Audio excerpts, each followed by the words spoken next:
Hello students, आज की इस वीडियो में हम एस्से राइटिंग के बारे में पढ़ेंगे। एस्से एस्से क्या होता है? एस्से एक्चुअली किसी भी टॉपिक के बारे में डिटेल्ड इंफॉर्मेशन होती है। तो एस्से लिखना अपने आप में एक कला है, क्योंकि इसमें क्या होता है, लिखने वाले के आइडियाज़, उसके फैक्ट्स, वो सब एक सीक्वेंशियल तरीके से लिखे जाते हैं। सीक्वेंशियल तरीके से मतलब सबसे पहले हमें ऐसे लिखने के लिए कुछ पॉइंट्स को ध्यान में रखना पड़ता है।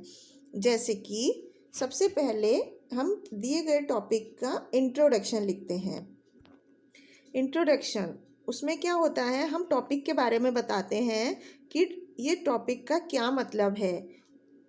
उसके बाद हम उस टॉपिक से रिलेटेड जानकारी लिखते हैं, उस टॉपिक से रिलेटेड फैक्ट्स लिखते हैं कि उसमें क्या उसके बारे में सच्चाई है।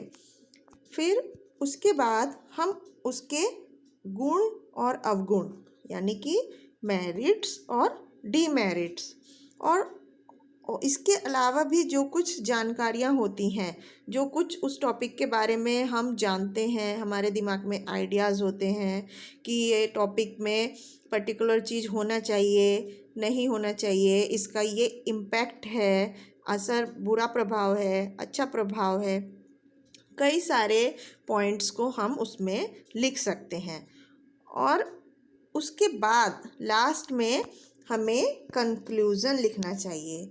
कंक्लूज़न मतलब क्या होता है?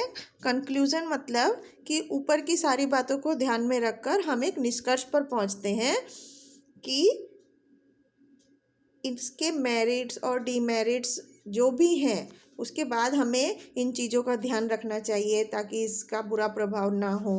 तो इस तरह से हम किसी ऐसे को एक इफ़ेक्टिव वे में लिख सकते हैं।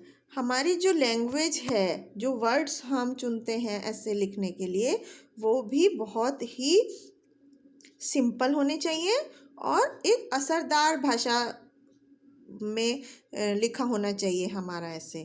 तो इस तरह से इन कुछ बातों का ध्यान में रख के हम एक अच्छा ऐसे लिख सकते हैं। जैसे कि हमें ऐसे को पढ़ते हैं, a visit to a book fair. एक किताबों के मेले में एक बार हम घूमने गए। तो यहाँ पर टॉपिक से रिलेटेड पहले हम एक हेडिंग के बारे में लिखेंगे। The man who does not read good books has no advantage over the man. यहाँ पर हमने एक प्रोवर्ब के जैसे यूज़ किया। The man who does not read good books has no advantage over the man who can not read them. तो यहाँ पर हम लिखने वाले का नाम भी लिख सकते हैं, ये कहावत जिसने लिखी है। अब कहावतें लिखने से, प्रोवर्ब्स लिखने से हमारे ऐसे में चार चांद लग जाते हैं, मतलब उसकी क्वालिटी अच्छी हो जाती है। तो हमें ऐसे लिखने में अगर हम बीच में कुछ प्रोवर्ब्स ऐड कर देते हैं तो ये बहुत अट्रैक्टिव हो जाता है। अब हम शुरू करते हैं। ए book fair is a public display of books. Book fair में क्या होता है? बहुत सारी बुक्स का डिस्प्ले होता है, मतलब दिखाई जाती हैं अलग अलग तरह की books. It is in our own interest that we should visit it. हमारा अपना इंटरेस्ट होता है, हमारा अपना मन होता है कि हम वो देखने जाना चाहते हैं कि नहीं जाना चाहते हैं। Many books fairs are held in India. A book fair was held in our town last Friday. I want to visit it with my father. We reached there at 11 a.m. तो यहाँ पर हमने उस बुक फेयर के बारे में थोड़ा सा डिटेल जानकारी लिखी।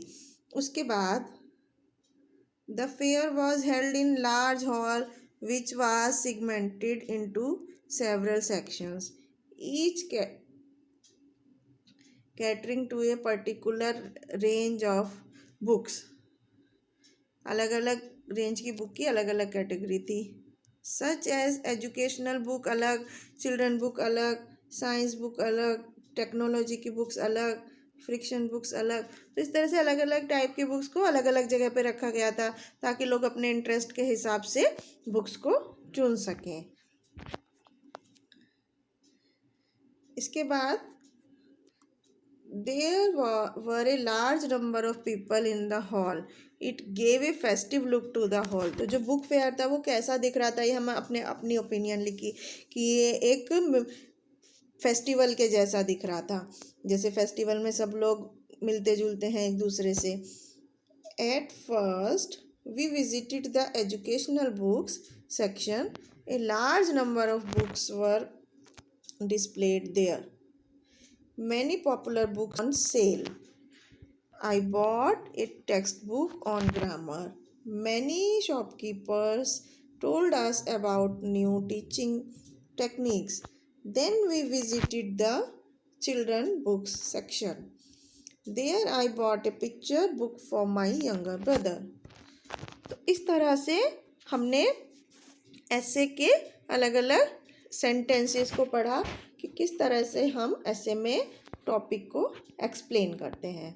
तो ऐसे में लिखने के टाइम पर जो जो बातों का ध्यान रखना चाहिए वो हमने सब डिस्कस किया. उम्मीद है आपको समझ में आया होगा. Thank you.